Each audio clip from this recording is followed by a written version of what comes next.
Good morning, first year commerce. This is the in economy. This is the part 8 lecture. Pre independence in Indian economy में हम लोगों ने अब तक agriculture sector में पढ़ा कि क्या हालत थी ब्रिटिशर्स के रूल में, इंडस्ट्रियल सेक्टर में, social sector, demographic condition, infrastructure, इस पर हम लोगों ने बात किया। कितना पुअर, बहुत खराबी स्थिति था। उन लोगों ने इतना शोषण किया कि पूरे देश की अर्थव्यवस्था को हिला दिया, जर्जर कर दिया। आज हम बात करेंगे इंफ्रास्ट्रक्चर सेक्टर। इंफ्रास्ट्रक्चर क्या होता है? Infrastructure are those facility which are essential for the development of the society and economy, that is the infrastructure sector. Infrastructure में आपका रेल, कम्युनिकेशन, रेल का रेल में जो भी रोड ट्रांसपोर्ट, चाहे वो रेल हो, चाहे समुद्र हो, चाहे नदी हो, चाहे जहाज हो, वायु हो, ये सारी चीजों का इसमें आता है। ठीक है, इंफ्रास्ट्रक्चर सेक्टर। यहाँ पे एक चीज जान लो, यहाँ पर आपको नॉलेज के लिए बताते हैं, without infrastructure, effective infrastructure, no country can be develop. जब तक हम प्रॉपर वे में इंफ्रास्ट्रक्चर नहीं देंगे इंफ्रास्ट्रक्चर, न तो आपका एग्रीकल्चर, न सर्विस, न इंडस्ट्रियल, कोई सेक्टर डेवलप नहीं करेगा, न समाज का विकास होगा। क्योंकि आने जाने से शिक्षा का प्रसार होता है, एक दूसरी जगह सामान आएगा जाएगा, रेल है, बस है, ट्रांसपोर्ट है, एक दूसरे से दूर दूर स्थानों पर हम सामान पहुंचाते हैं। पानी के जहाज से आप जो है दूर दराज देशों में भी सामान पहुंचाते थे। इवन अब देखिए हमारी कंट्री में जो है नदी के जरिए भी सामानों का ट्रांसपोर्ट करने की फैसिलिटी है। गंगा नदी पहला है जो जहां पर इस टाइप फैसिलिटी होती है। तो ये होगा रोड से, कम्युनिकेशन से हमको सूचनाएं जल्दी मिलती हैं, हम सूचनाओं का आदान प्रदान अच्छे तरीके से कर सकते हैं।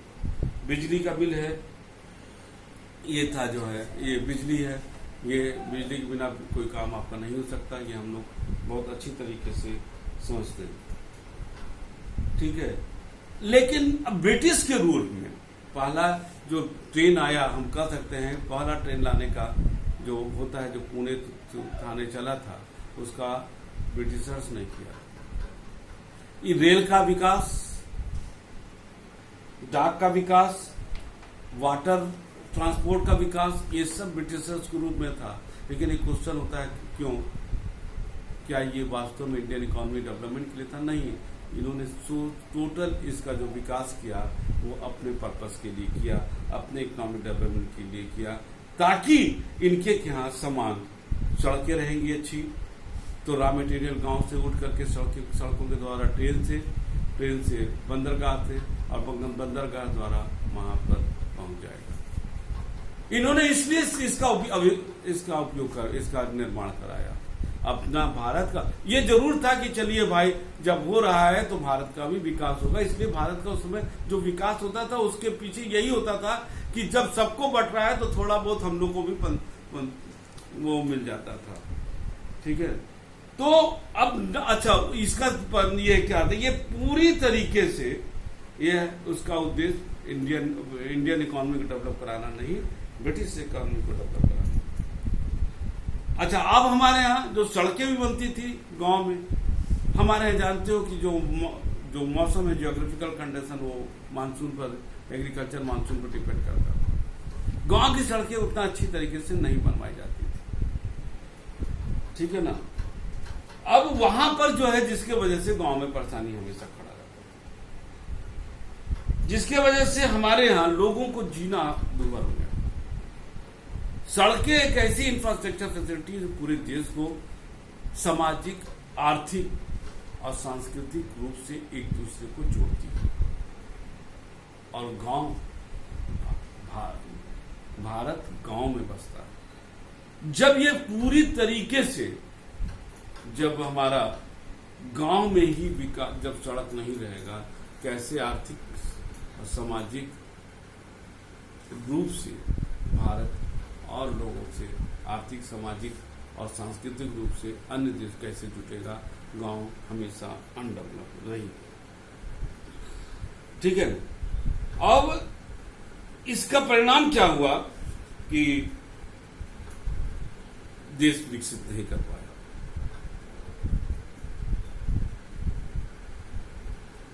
अब ये जरूर है कि एग्रीकल्चर में कमर्शलाइजेशन लाया, जिस पर थोड़ी सी भारत में एक अच्छा प्रभाव पड़ा, लेकिन rural, regarding the rural economy, जो हमारे यहाँ जो एक सेल्फ डिपेंडेंसी था, वो उसका प्रभाव बहुत अच्छा नहीं पड़ा। क्यों? क्योंकि उसका परिणाम क्या, क्यों नहीं पड़ा?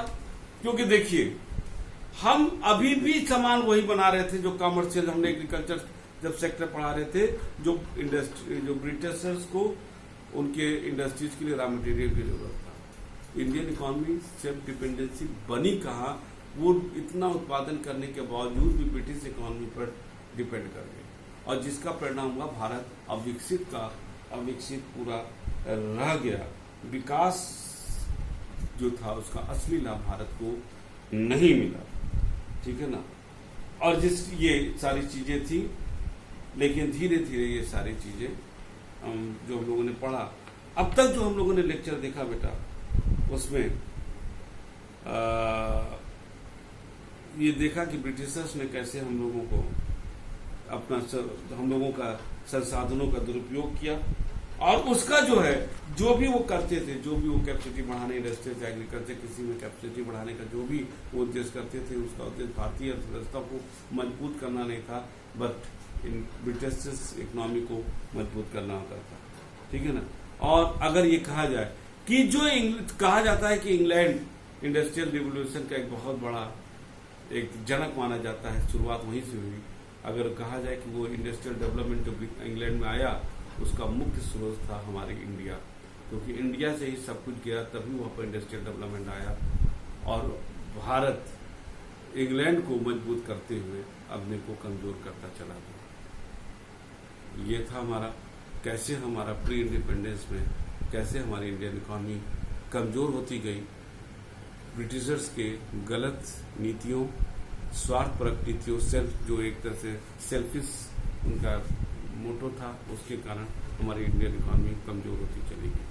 हाँ, जब देश आज़ाद हुआ तो सरकार ने, जो जवाहरलाल नेहरू प्रधानमंत्री बने, और जो पहली पंचवर्षीय योजना 1950-51 में जब हमारी बनी, उसके बाद भारत की इस सारी प्रॉब्लम में जो दूर किया गया, दूर करने का शुरुआत में प्रयास किया गया, क्योंकि एकाएक कुछ नहीं हो सकता है, और प्रयास किया गया, आज हम इस अवस्था में पहुंचे। ये क्लास हमारे जो एनसीईआरटी की किताब से जो हमारा ये ध्येय था, जो ये पार्ट था, जिसमें हम लोगों ने प्री इंडिपेंडेंस जो इंडियन इकोनॉमी का था, eve of the pre independence, वो चैप्टर हमारा पूरा खत्म होता है।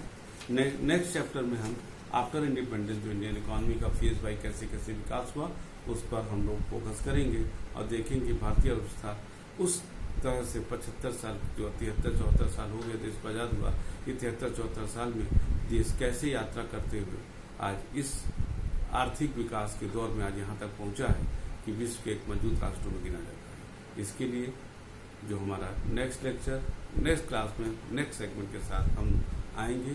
तब तक के लिए good bye and thank you.